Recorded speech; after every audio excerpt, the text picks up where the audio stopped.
Kapet nga forcat speciale Renea, një shtetas me rrezikshmëri të lartë shoqërore, me precedent për vrasje dhe në kërkim për gjobvënie ndaj bizneseve. Si rezultat i ndërhyrjes së specializuar policore të shërbimeve të forcës speciale Renea, në mbështetje të shërbimeve operacionale të policisë së Lezhës dhe të shërbimeve të komisariatit të policisë Kurbin, u mundësua lokalizimi në Mamurras, neutralizimi dhe vënia në pranga e shtetasit të shpallur në kërkim, Jetmir Llanaj, 46 vjeç. Nga hetimet e kryera nga specialistët e sektorit për hetimin e krimeve të rënda të DVP Lezhë dhe Prokuroria e Lezhës, dyshohet se ky shtetas dhe 4 të tjerë, konkretisht një shtetas i arrestuar dhe 3 shtetas të proceduar penalisht, më datë 19/2/2025, të organizuar si grup, ju vendosin gjoba bizneseve, duke ushtruar presion dhe kanosur me armë me qëllim përfitimin pasuror të padrejtë. Gjatë veprimeve hetimore në lidhje me këtë veprimtari kriminale,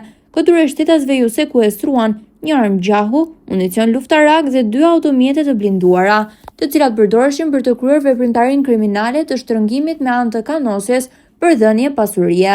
Jetmir Llanaj ka qenë në burg për vrasje, pasi mori hak për vrasjen e djalit të tij 9 vjeçar, Indrit Llani, më 5 qershor të 2012-s. Jetmir Llanaj u dënua me 25 vite burgim nga shkalla e parë, por apeli e uli ndërsa mësohet se prej disa muajsh ka kryer dënimin dhe ndodhej në liri. Materialet procedurale ju referuan Prokurorisë së Lezhës për veprime të mëtejshme.